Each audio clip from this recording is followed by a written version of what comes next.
1941년 여름, 아돌프 히틀러는 유럽 대륙을 거의 완전히 장악한 상태였습니다.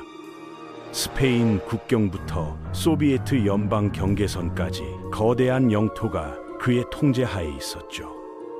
그런데 불과 4년 후 이 막강한 권력자는 베를린 지하 벙커에서 스스로 목숨을 끊게 됩니다.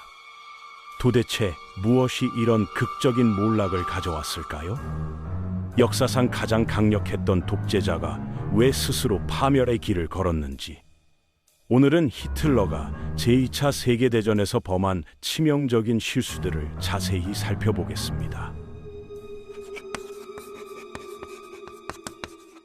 독일의 나치 지도자는 1930년대 후반부터 놀라운 성공을 거두고 있었습니다. 1936년 라인란트 재무장, 1938년 오스트리아 병합과 체코슬로바키아 수데텐란트 점령까지 모두 성공했거든요. 1939년 폴란드 침공으로 실제 전투가 시작됐을 때도 독일군의 승리는 압도적이었습니다. 불과 몇 주 만에 폴란드 전체가 함락됐고 이어진 서유럽 침공에서도 연달아 승리했죠. 노르웨이, 덴마크, 벨기에, 네덜란드, 프랑스가 모두 독일군 앞에서 무너졌어요. 하지만 바로 이런 승리들이 히틀러의 가장 큰 실수로 이어지게 됩니다. 히틀러의 첫 번째이자 가장 치명적인 실수는 바로 그의 완고한 이념적 사고방식에서 비롯됐습니다. 모든 전쟁이 정치적 목적을 위한 수단이라는 클라우제비치의 명언과 달리 말이죠. 히틀러에게 이 전쟁은 단순한 영토 확장이 아니었어요. 그는 이를 독일 민족의 생존을 위한 인종적 사명으로 여겼습니다. 특히 유대인과 공산주의를 완전히 제거해야 한다고 믿었죠. 히틀러의 시각에서 공산주의는 근본적으로 유대인들이 만들어낸 정치 체계였습니다. 소비에트 연방은 이런 유대 볼셰비즘의 핵심 거점으로 간주됐어요. 이런 관점 때문에 소련은 처음부터 히틀러의 진짜 목표였던 겁니다. 서부 전선에서의 승리는 결국 동쪽으로 향하기 위한 준비 과정에 불과했죠. 1939년 몰로토프-리벤트로프 조약도 일시적인 전술적 합의일 뿐이었습니다. 히틀러는 서유럽을 정복한 후 반드시 소련을 공격할 계획이었어요. 그에게 소련 영토는 급격히 증가하는 독일 인구를 위한 생활 공간 확보의 핵심이었거든요. 생활 공간이라는 개념은 1901년 독일 지리학자 프리드리히 라첼에 의해 처음 제시됐습니다. 라첼은 모든 국가가 외부 위협으로부터 자국을 보호하려면 자원과 영토에서 자급자족을 이뤄야 한다고 주장했어요. 다윈의 자연선택 이론에 영향을 받은 그의 사상이 히틀러에게 이론적 토대를 제공했죠. 제1차 대전 중 독일이 동유럽에 설립한 오버오스트 군정청의 경험도 히틀러에게 큰 영향을 미쳤습니다. 독일군은 당시 점령한 동유럽 지역에서 현지 주민들을 독일 문화로 동화시키려 했어요. 1918년 브레스트 리토프스크 조약으로 더욱 광대한 영토를 획득했지만 그해 말 독일의 패배로 모든 계획이 무산됐죠. 히틀러는 이 경험을 절대 잊지 않았습니다. 그래서 권력의 절정기에 멈추는 대신 소련 침공이라는 도박을 선택한 겁니다. 히틀러는 역사적, 이념적 이유로 나치 독일과 소비에트 연방이 공존할 수 없다고 믿었어요.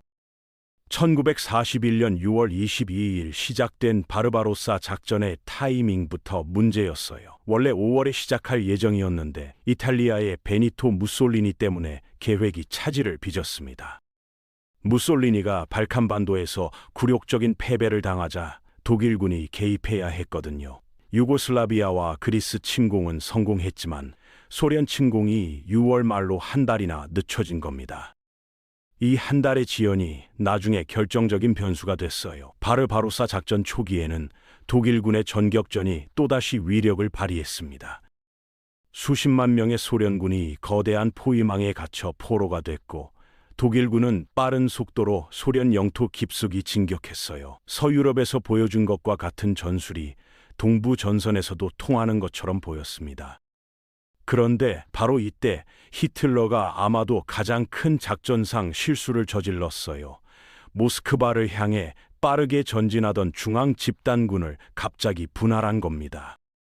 8월 21일 히틀러는 모스크바 공격보다 우크라이나와 크림반도의 경제적 가치가 높은 지역들을 먼저 점령해야 한다고 명령했어요. 독일군 장성들이 강력히 반대했지만 소용없었습니다. 독일군은 계속 승리했지만 이는 전략적 성공이라기보다 전술적 승리에 불과했죠. 10월 초 히틀러가 모스크바 공세를 재개했을 때는 이미 귀중한 한 달을 잃은 상태였습니다. 12월 초 독일군은 모스크바에서 불과 19km 지점까지 접근했고 정찰대는 8km 거리까지 도달했어요. 하지만 그게 한계였습니다. 12월 5일 시작된 소련군의 반격으로 독일군은 수도에서 240km나 떨어진 곳까지 후퇴해야 했거든요. 히틀러는 모스크바를 점령할 절호의 기회를 놓쳤습니다. 더 놀라운 것은 이때 전술적 철수를 건의한 많은 장군들을 해임했다는 사실이에요. 다른 장성들도 해임이나 더 심한 처벌을 두려워해 히틀러의 어리석은 결정에 더 이상 반대하지 못했죠.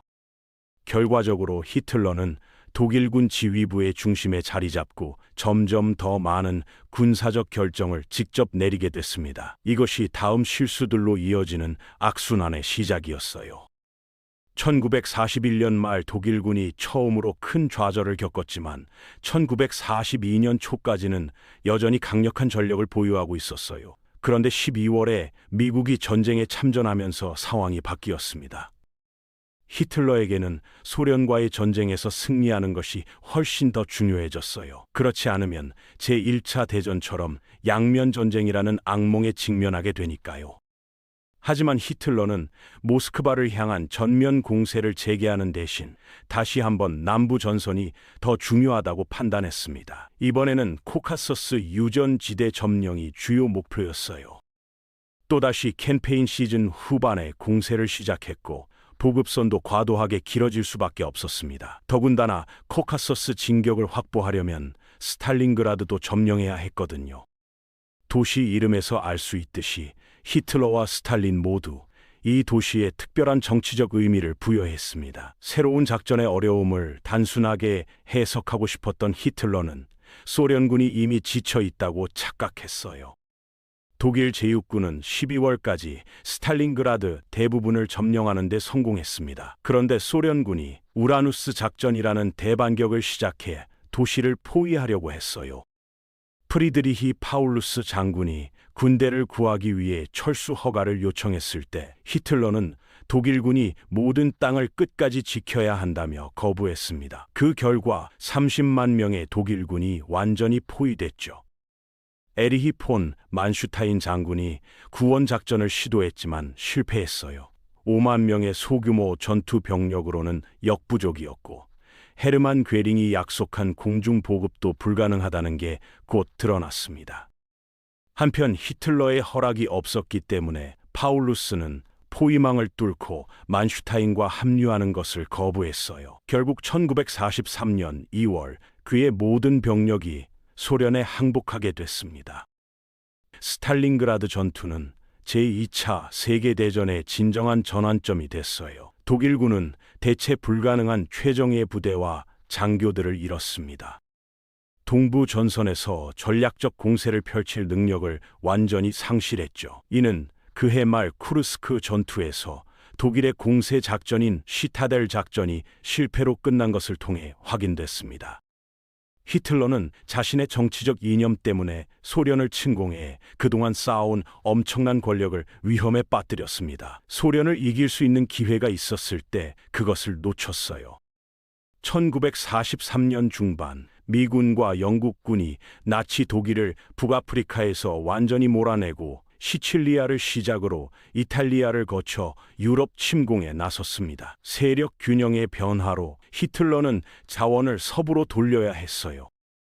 양면 전쟁이 되기 전에 승리한다는 희망은 사라졌고 연합군이 대서양 방벽을 뚫고 나치 점령 유럽의 심장부를 침공할 것이 분명해졌습니다. 총통 지시 52일이라는 문서에서 히틀러의 우려가 드러났어요. 동부에서는 공간이 넓기 때문에 최후의 수단으로 대규모 영토 상실을 감수할 수 있지만 독일의 생존에 치명적 타격을 주지는 않을 것입니다. 서부는 다릅니다. 이 무렵 히틀러는 전쟁 상황이 악화됐음에도 자신의 군사적 적 천재성을 더욱 확신하게 됐습니다. 실패에도 불구하고 군사적 통제를 점점 더 자신에게 집중시켰어요. 서부 전선의 모든 독일 기갑 부대가 전구 사령관인 게르트 폰 룬트슈테트 원수에게 보고하는 것은 아니었거든요. 일부는 레오 가이어 폰 슈베펜부르크 장군이 지휘하는 서부 기갑 집단에 편성됐어요. 슈베펜부르크는 명목상 룬트슈테트 휘하였지만 히틀러에게 직접 책임을 지기도 했습니다. 따라서 연합군이 정당하게 두려워했던 기갑사단 배치는 히틀러의 직접 승인을 받아야 했죠.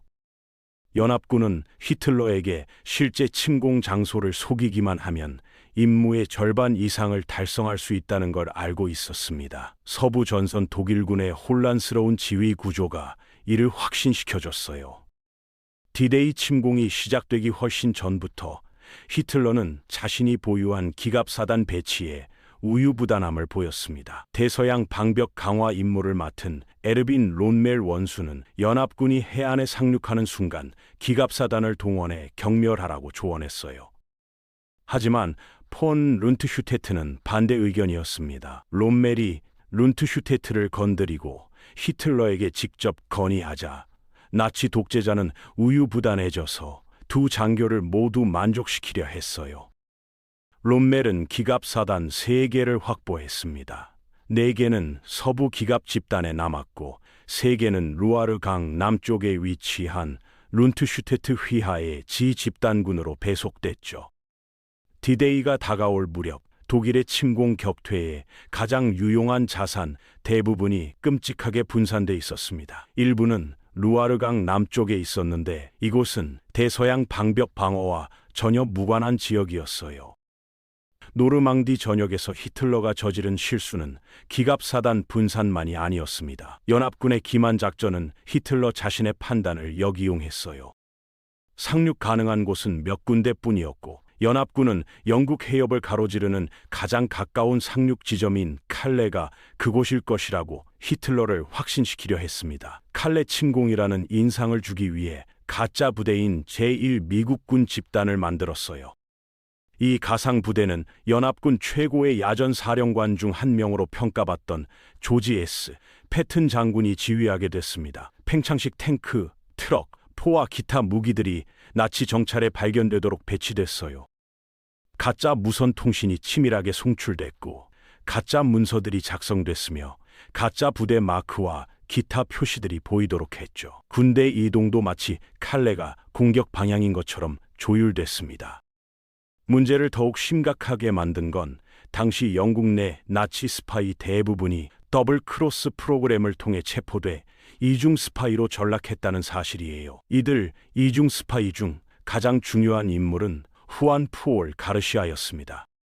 가르시아는 각각 매우 구체적인 배경을 가진 27명의 하부 요원으로 구성된 가상 네트워크를 만들어냈어요. 나치 고위 사령부에 신뢰할 만하다고 여겨지는 정보를 쏟아냈지만 실제로는 활용할 수 없는 것들이었습니다.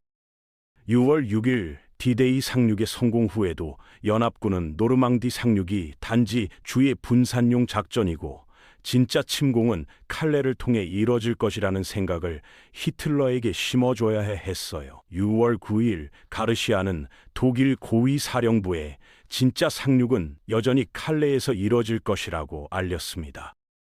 처음부터 칼레가 침공의 가장 가능성 높은 지점이라고 믿었던 히틀러에게 이런 메시지는 특히 설득력이 있었어요. 자신의 군사적 천재성에 대한 믿음을 확인해주는 것처럼 보였거든요. 결과적으로 오버로드 작전의 중요한 단계에서 연합군에 맞서 사용된 기갑 부대는 거의 없었어요. 7월 20일 디데이로부터 거의 2달 후에도 히틀러는 가르시아에게 철십자 훈장을 수여했습니다. 8월에도 2개의 기갑사단과 19개 보병사단을 포함한 많은 독일군이 칼레에 머물며 결코 오지 않을 침공을 기다리고 있었죠. 군사 지도자로서의 근거 없는 자신감이 치명적인 결과를 낳았습니다. 운명의 장난처럼 히틀러는 한 가지 면에서 옳았어요. 1년 전에 내린 지침 50일의 경고는 현실이 됐습니다. 벌지 전투에서 그가 마지막으로 던진 주사위는 그해 12월과 1월에 실패로 끝났어요.